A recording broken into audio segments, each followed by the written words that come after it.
Welcome to Jam Packed, a podcast where small business meets big ideas. In every episode, we uncover the real stories behind entrepreneurs, creatives, and leaders using AI to shape their future and their business.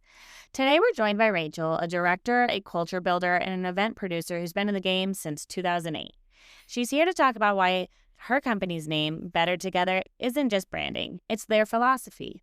From navigating the rise of AI to being nominated for Emmys and building connected teams, Rachel shares what it really takes to evolve creatively in a changing world. Let's dive in. Hi, Rachel. Hello. Thanks for being with me today. How you doing?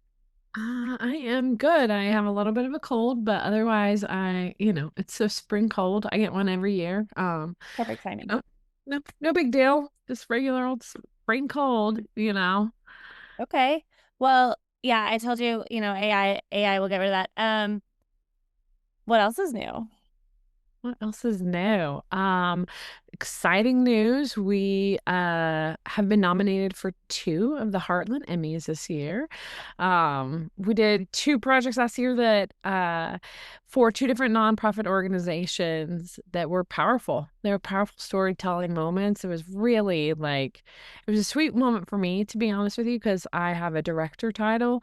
And I've often been a director producer. It's kind of the first time that I allowed myself to just fully be in the director role and bring in super badass producer and team to work on things, which hallelujah for people who are real good doing the right things in in an organization or a project. But also it feels really great to not only take on the director title, but then submit those pieces for Emmys and have that being recognized and being nominated. So I don't know. That's a fun week. It's a special oh yeah, universe is on our side kind of feeling. And your dog's getting a haircut. Oh, there's that. She's getting and Frey's getting a haircut. Little Scotty dog is gonna get a little less stinky, get some white teeth, and a cute little face. I mean, I want all of that too, Yeah. actually, Yeah. for me. Yeah, totally.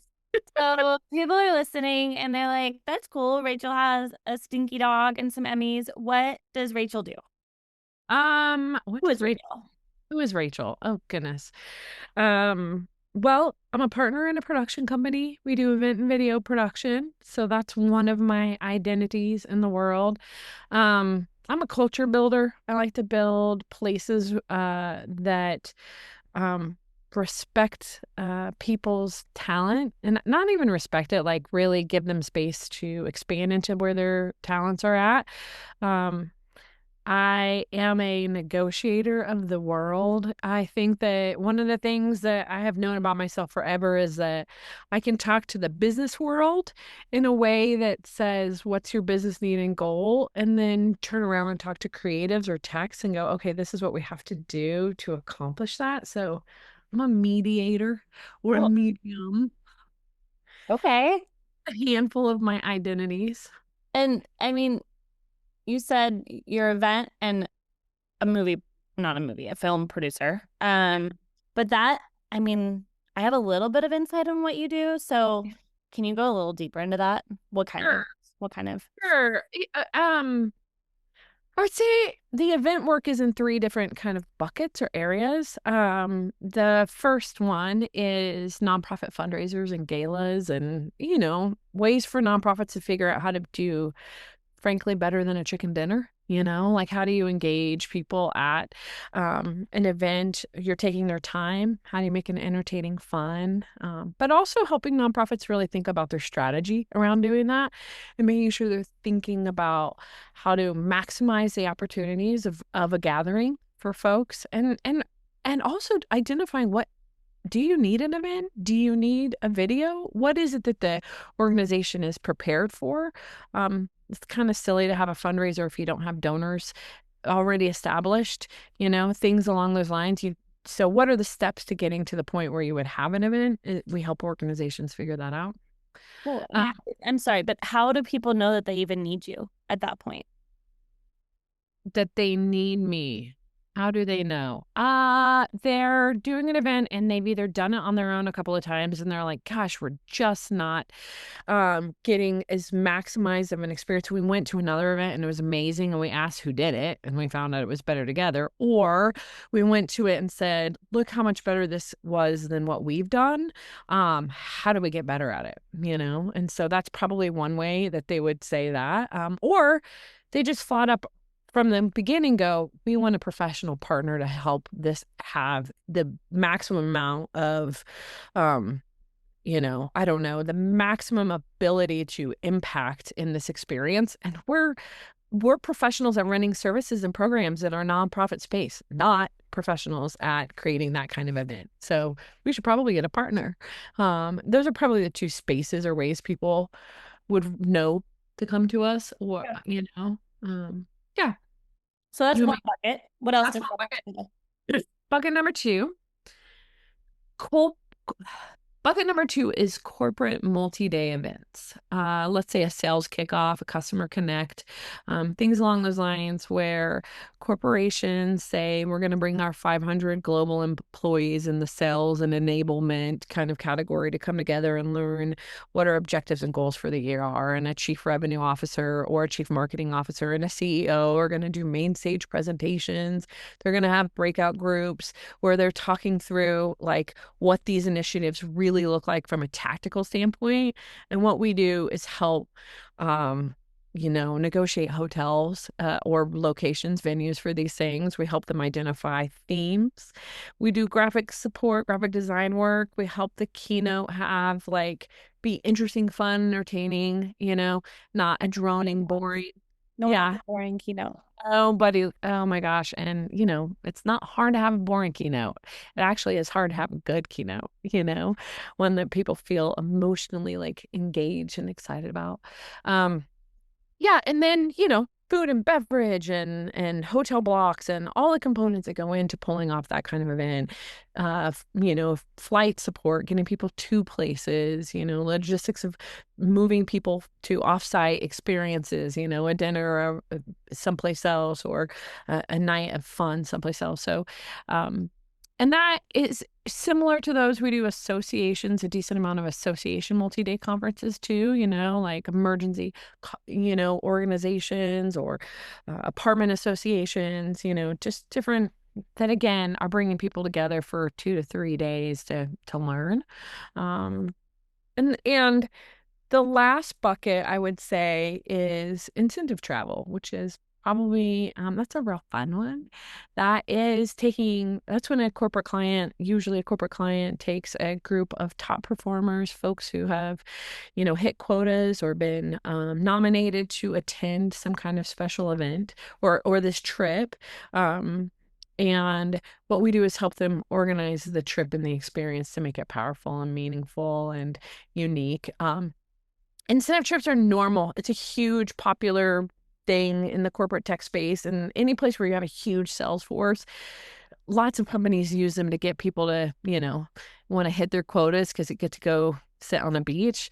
I think what we try to do is make it something where there's connection, there's meaning, there's values that are being instilled, and kind of take it to another layer of how do you leave people feeling like that was not just an opportunity to sit at a pool and get drunk, which, do what you want to do. I'm not going to totally hate on that.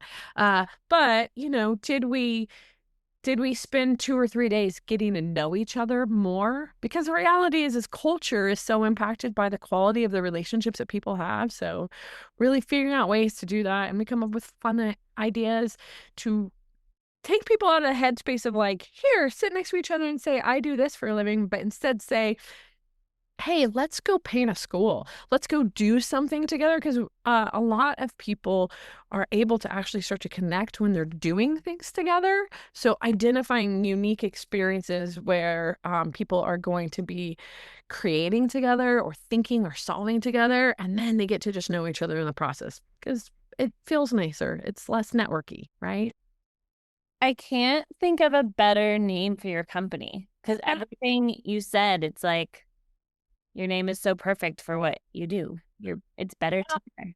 It's funny because, I'll tell you, for me, the name is a lot about me and my partner, Laura. Laura and I are yin and yang. And frankly, we are so much better together. Us starting to do projects together when we very first met, it was like, oh, we need each other. We make each other so much better. And it turns out that that's also what we do for our clients too, right? It just kind of permeates out in a way. So, yeah. Right. And collaboration, like, it's fun to collaborate. I think so. And, and bring and honor the space of collaboration. I'm not into ego. I'm into like, people raising the tide, and our boats going up together when the tide goes up. Beautiful. So you said, and I don't know if I had pushed record yet. Earlier in the call, you said that you had been in this space since 2008, which is funny because to me, I'm like, oh, that was only 2 years ago. It wasn't actually. It was longer than 2 years ago. Feels like 2 years ago. But anyway, you've been in this space for a while, and you've seen lots of evolution in probably production, event production, and then obviously this huge wave of AI. Talk to me a little bit about kind of that evolution of your experience and just what you've witnessed and how it's affected and hindered or hurt or helped your practice. Well, let me give you my professional analysis of the last, let's see, how many years is that? 15, maybe more. I don't know. That's bad math. 15 plus 3, 18. 18 years. When I started video production, we were still convincing our clients of the value of video. To give context, like, YouTube was like just barely launched, organizations. Will you repeat that again? Because that is a powerful statement. When I started in video production, we were selling the value of video to our clients. What the value of it? Yeah. In 2 years, time, it went from, here's why you need a video. It's faster to tell your story. You can emotionally connect with your audience. You can be concise. You can, there are so many reasons, right? It went from that to everyone going, we're not making enough video. We're not making enough video. We need more video. And that was an interesting thing to just watch that little switch flip. And interestingly enough, 2008 to 11 is a recession period. Yeah. Who knows? Maybe we're in one right now.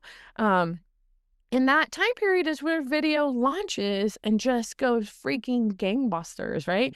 You have to market. You need to be efficient with people's time. It was just like this supercharged thing that came out of that moment. When you came out on the other side of it, if you were making video, you were prepared for success, where other organizations that had pulled back tons of resources against those things, it had to play catch up, right? It was catch up time for them to figure that out. What I'll say, that was kind of how it launched, right? There was a lot of years of the value of production and the cost of production being high. The cameras involved to shoot a high quality thing were expensive cameras. You weren't going to shoot something that was going to be on a broadcast level production without a camera that was $50 to $100 to $500,000 camera, right? Shortly within that range, the DSLR, camera comes out. You've got lenses on the camera that create depth of field on it, and camera and the ability to capture content at a super high level, like, skyrocketed, and the price dropped, right? And it was like you could shoot cool stuff on a $3,000 camera. And that was an interesting game changer because it created access for a lot of people who couldn't have afforded to touch the equipment, but had the eye to get into the market space. And the market soon, just like out of nowhere, went from it being kind of an elite field of people who were really good at it to this vast, like, everybody had a camera, and frankly, everybody was a pro. It was kind of this moment where in the marketplace, everyone around us had I was working for a production company that had one of those $500,000 cameras. and we were competing with young, fresh out of school graduates who had a $3,000 camera, and they were pricing us. I mean, they were killing us on price, right? They were beating us, and it was like, oh. And when was this at this point on the timeline? I would say this is like 11 to probably 15, 16 is when that big shift happens, right? Okay. And I mean, it was nuts how many different cameras came out, and every camera dude would call me, Rachel, I just bought this new camera. It has this, it has that. And they wanted to tell me all the details of every little bit of thing. It stabilizes it, you know, you don't need this. I mean, it was nuts to me. And it was interesting to be also selling video to those same clients and kind of adjusting things and being like, where's the expert in okay, the technology is ramped. Where's the expertise in it? Because having an eye and understanding composition is very different than knowing how to turn a camera on, right? And understanding lighting and nuances of how someone moves across the screen, that is not learned by owning the technology, you know? And do you What feel else? you had to articulate that to people, or do you feel like you Totally. do that? Yeah.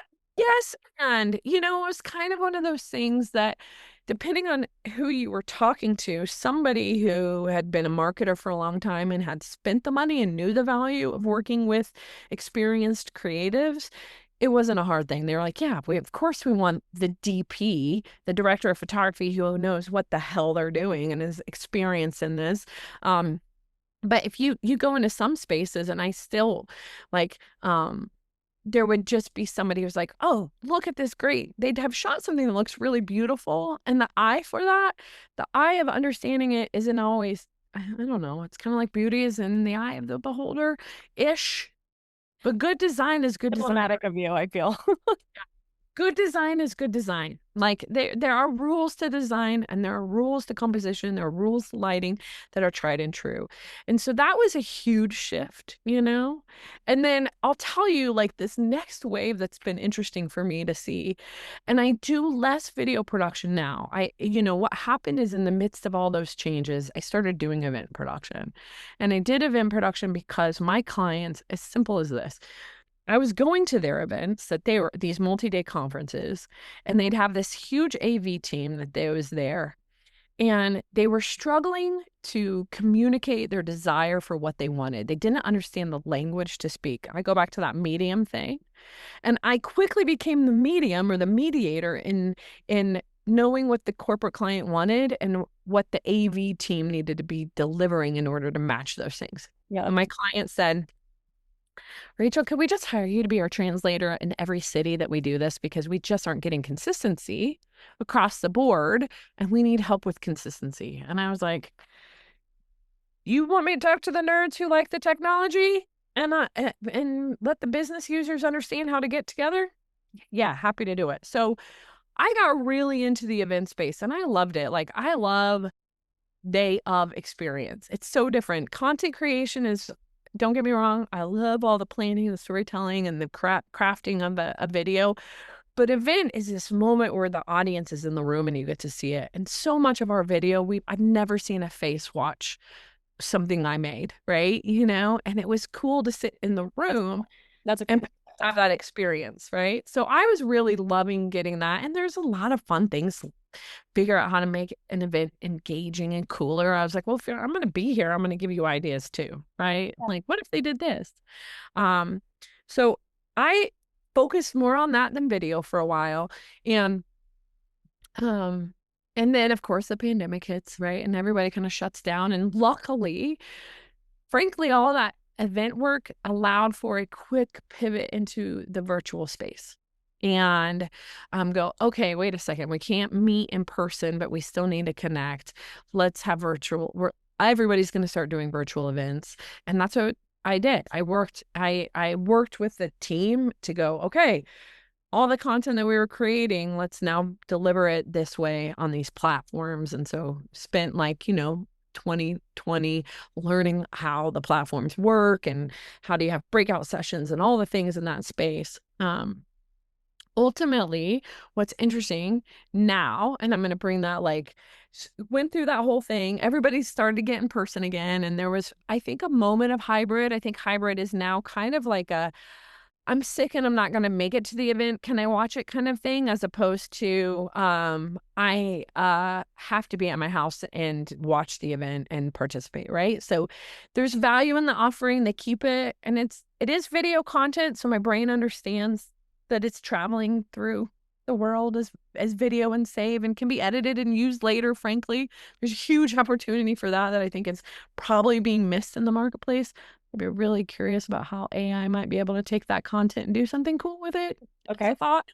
Um, but now here we are today, and people are in person on events, and we're creating video again. And the market, the biggest shift I really do think in the market is comes down to where we're at with AI and what is available to speed up efficiencies now, ultimately with the use of it, and it's interesting because I feel like we're at the cusp of it, right? We're at the cusp of what is going to become the normal, and we'll understand how to use it and how to use it efficiently, and we'll start to learn our own human capital in the relationship with AI, because that's an interesting space, I think, to start to navigate and figure out. Well, But you touched on that. So this idea of better together, and it's really that it's that human interaction with events. It's that human interaction behind the camera. It's that human interaction. And when you talk to a lot of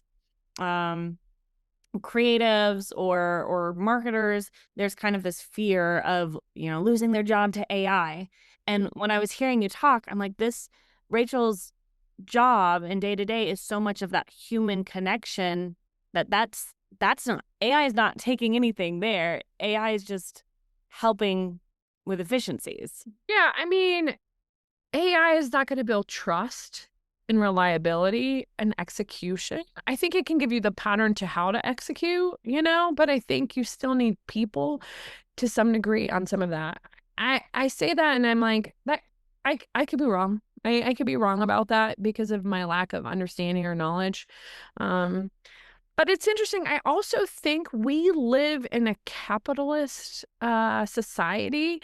Like, every new thing that comes along has been brought out of the market demanding it, right? And the market now is demanding that to use this technology. No one can deny it, And I think it's interesting how much, I think this is probably more of an identity issue than it is a technology issue, where people are like, imposter syndrome. What do I do if AI is doing my job? Well, what do you do? Like, what do we do as humans when something that we've done no longer serves us? We learn something new to do, Like, there is, to me, a freaking gigantic amount of opportunity around us right now to think and reinvent what our value is and what we even want to be doing, based off of creating this layer of freaking unbelievable efficiency on process-driven tasks, I remember reading, oh gosh, I'm not going to remember his name, but a book that was like Left Brain, Right Brain, and why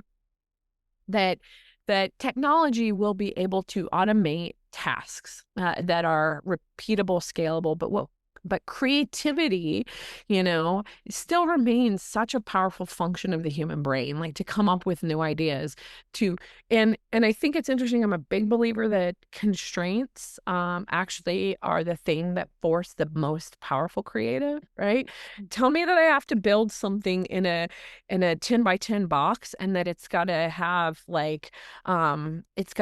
the ability to engage my senses visually and physically. Like, give me these details of things that it has to do, and then watch what ideas I come back out with. Like, I'm like, look at this, and cool stuff, cool things happen when we're constrained. So I think that this is a freaking unbelievable cool opportunity where everybody really could be challenged to be more creative. Yeah. And I don't think there's any human being who doesn't derive some amount of joy from being in creative energies.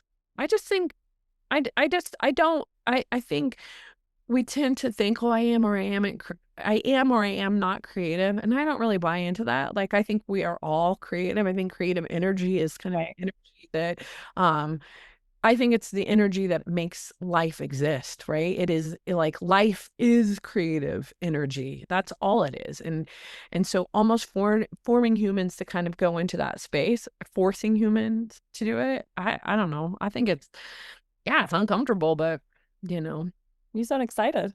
I am. I'm super excited. Well, I literally I'm like one of the people that goes, "Oh, things are gonna get real messy and crappy." You know what that means? Somebody's gotta clean it up and figure it out, and the person who looks at that and goes, "I'm gonna clean it up and figure it out," the like, opportunity.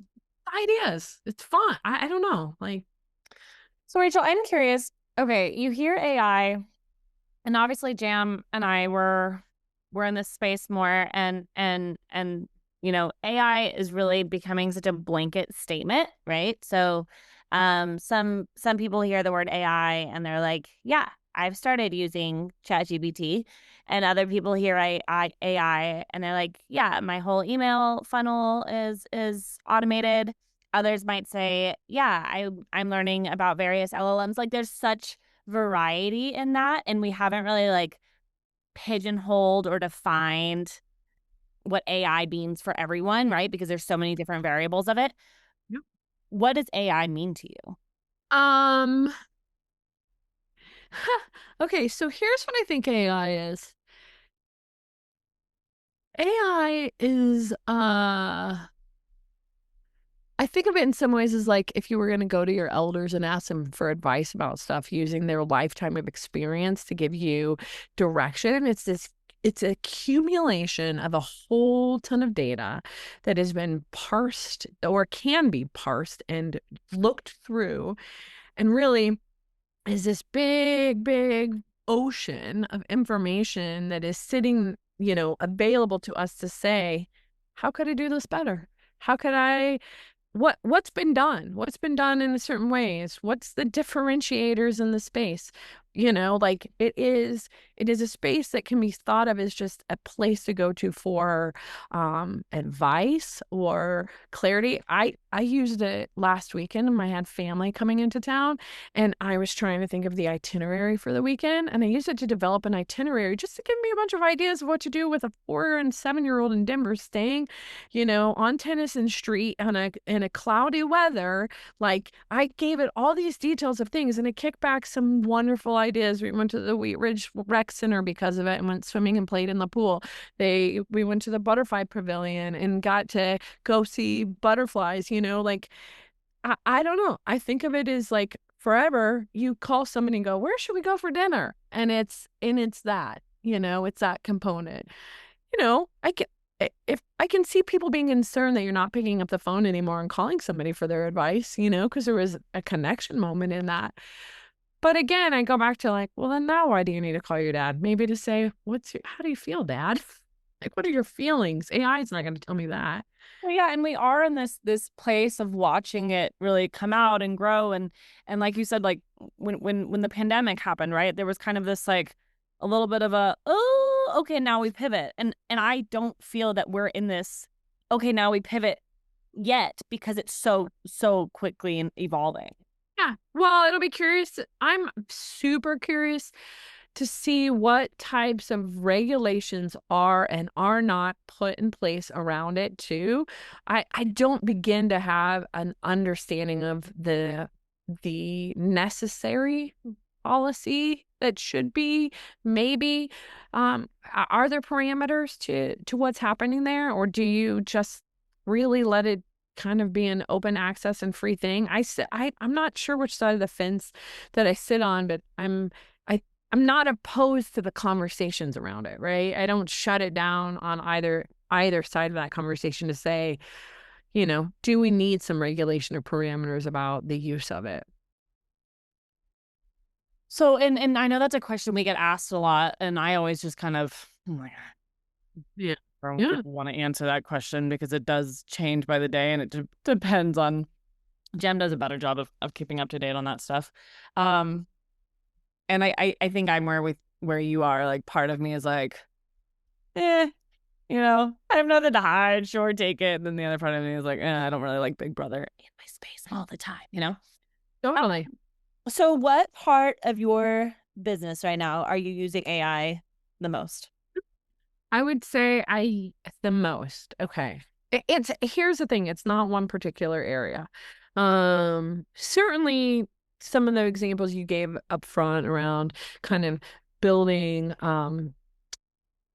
sales and marketing funnels and kind of the strategy around that and what's best identifying best practices in certain areas that we're a small business. There's about 7 of us on the team right now, right? And there's limited knowledge base between all of us, and there are gaps in knowledge.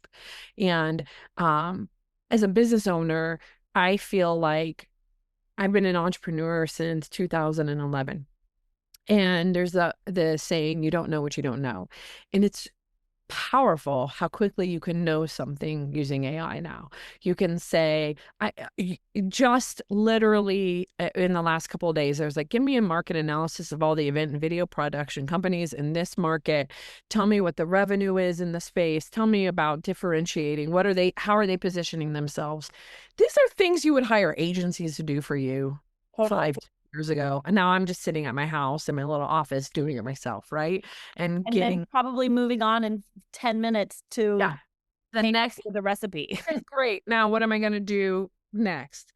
I think for one of the spaces I find it really helpful is in proposal buildings on projects. Like when I'm building a proposal, I I can use my own experience and go, have I put everything into this proposal, or do I have a template? Sure. Do I have a template that I use again and again? Certainly.